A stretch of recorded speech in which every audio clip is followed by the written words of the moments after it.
I've been given the honour of chairing this, and of course the downside of being the chair is that I have to keep a very stern look at the time, and I have to be the one to tell people to shut up.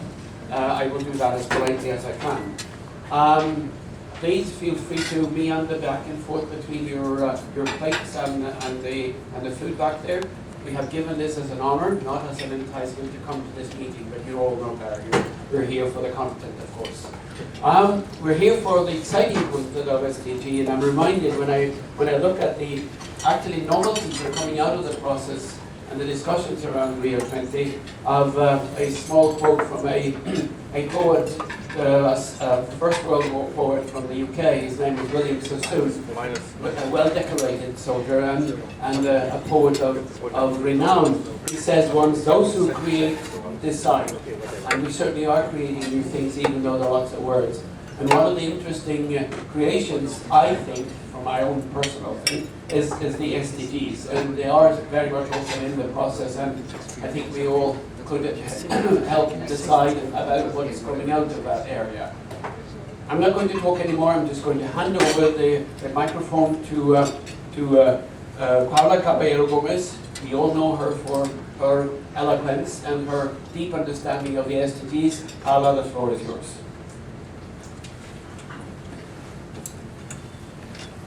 Thank you very much, John, and good afternoon to everybody. Above all, and first of all, many thanks to the organizers of this event for an invitation to my government to talk about the SDGs.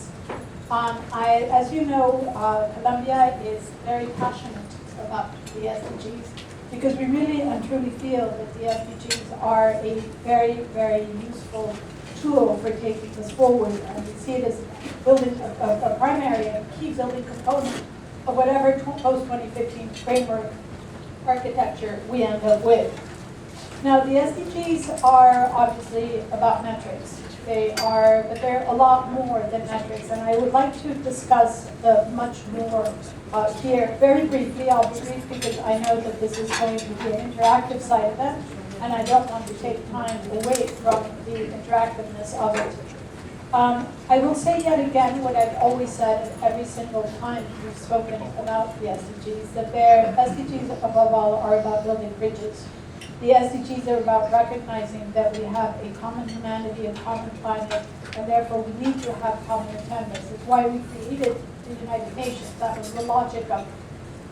And we sometimes, as we get lost in these very acrimonious and polarized debates about what I call the bloody comma, lose sight of why it is and what it is that we're about. So the SDGs above all are an invitation and an opportunity to come back to that common understanding. And I'll say something, some of you might have heard me before, so I apologize if I'm a bit repetitive. But I was very distressed when I heard some colleagues saying, well, they have a different set of priorities, so we could never agree. Well, they are us. And regardless of whether a country stands on a water stress index table, regardless of what kind of food securities issue a country may or may not have, these are issues that we need to tackle together. Food security is not something that we can just do by increasing crop yields in a given sub-region, in a municipality, in a country. It's about a lot more than that. And if we're really going to tackle food security, we have to start looking at price volatility, which means the prices of commodities, which means also things like biofuels, et cetera, et cetera. So if we really need to get our minds around these development channels in an integrated way, we need to do so together.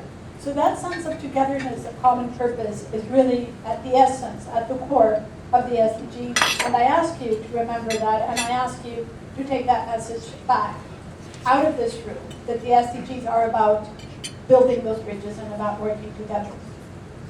The other thing that is very important is what the SDGs are not about. And they're not about environment. The SDGs, I want to underline this, and I would ask everybody to underline that and put like little neon stars around it in your notes. They're not about environment. People will say, oh, an SDG on water, green agenda. Well, no. Water is about irrigation. Water is about sanitation. Water is at the core of sustainable development. It's at the core of human well-being, and it's at the core of planetary well-being. But that's the issue, that we keep thinking that, and we still have this very old and jaded and tired discourse about how the environment is somehow separate from, oh, well, my country doesn't care about environment because we're really going to focus on social and economic. Well, Colombia is now entering its fourth wave of floods. And you know what? The economy and the well-being of our people is entirely and totally related to the land use, good or bad, that we have made, and the state of our landscapes. That's what's defining how resilient we are and how capable we are of responding to these successive waves of flood. It used to take us 3 months to get flooded, now we do it very easily in 3 days because we're completely waterlogged. That is the environment, that is the context. So we do need to understand that the environment is a corner and a cornerstone of our efforts towards sustainable development, which does not mean that it is about the environment. It's that we're only talking about saving dolphins or mermaids or what have you. No, it's about us. So above all, the SDGs are about really effectively integrating those 3 dimensions. About understanding that water sanitation is closely linked to infant mortality. About understanding the linkages between sustainable fisheries and the state of our oceans and food security for the 60-odd and growing percentage of other population that live by the coast, most of which are in developing countries. It is a prime source of protein for many countries, including my own, for the poorest. So again, that we need to start looking at those linkages. And that brings me now to the third part I wanted to address. So we know what the SDGs are about, we know what they're not about. And I'm talking about linkages. And this is where I'd like to think that we can go, like I say, beyond metrics. Yes, obviously the SDGs are about metrics. They are about helping us have common reference, if that's what we understand by metric, a common reference that we can all look to and that can help guide our planning processes and our policy making, our investment decisions, and how we articulate things at the national level. But it is those linkages that I'd like to zero in. The SDGs are important at 4 levels in terms of 4 kinds of linkages. And this is absolutely very, very critically related to what we're talking about here today. Processes at the national level. Now, I'm not calling for an SDG implementation plan. That would be counterintuitive and contrary to the logic of the SDGs. There is no one implementation plan for the SDGs. The SDGs are rather about articulating 4 different kinds of linkages. First, the one I just alluded to, which is within the SDGs, the complexities of water, the kind of trade-offs in water-stressed regions that we're going to have to look at, the kind of investment and long-term planning we're going to have to do to see how we allocate an increasingly scarce resource with increasing demand in different parts of the world. In places like Colombia and other Andean countries, for example, we depend on the mountains and glaciers for water provisioning services. How we can put that into the equation, because that's going to affect our food security, our industrial processes, et cetera, et cetera. So food security, water, oceans, cities, all of these are issues that are multidisciplinary, multidimensional, multi-sectoral. And the SDGs can be a unique tool, and I underline that, a unique tool that properly understood, developed, and applied for helping our countries learn to do that kind of interactive, inter-ministerial planning that we do so poorly at. It is the kind of planning that will bring the the ministers of finance and planning that we're always trying to, these great absentee stakeholders in all our discussions. They will actually be helping to probably drive the process if we get it right. And that's what it's about. That's what the SDGs are about. But very importantly, it's also about the linkages between the SDGs. And again, I've just given good examples. Water, how does it relate to cities? How does it relate to issues related to food security?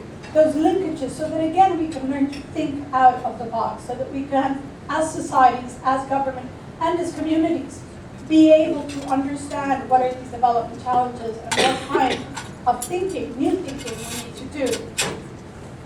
The third linkage that is important that I've just alluded to is that interministerial, the horizontal linkages within government, within societies.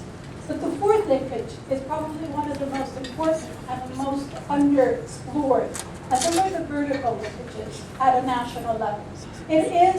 The SDGs can become a very key tool for helping to articulate and to organize planning and policy and decision-making processes at the local level. Because guess what? It is at the local level that many key decisions are made. Constraints are felt at the local level, and many times opportunities are made at the local level, and there's lost opportunities at the local level when, for example, we have municipalities or states operating autonomously without coordination between them.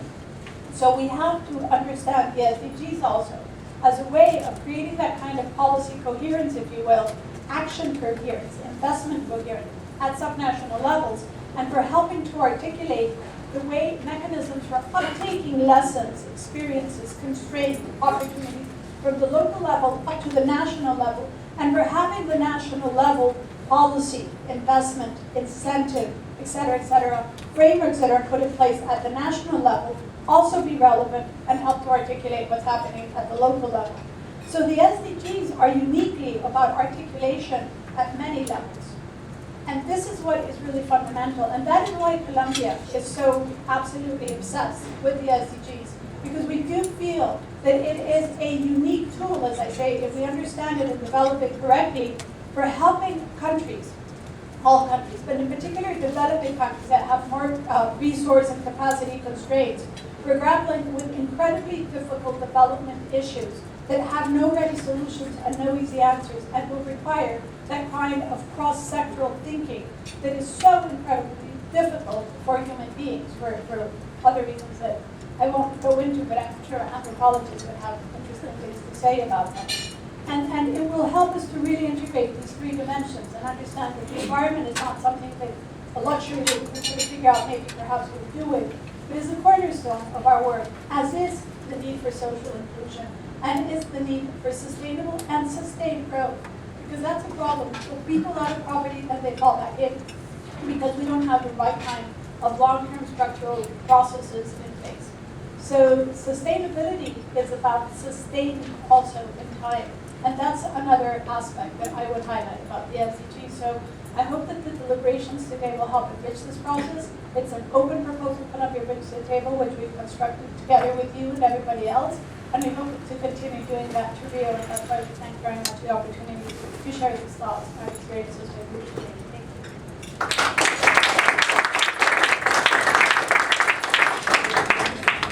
Thank you. Thank you, Paula. Always succinct, to the point. We do have some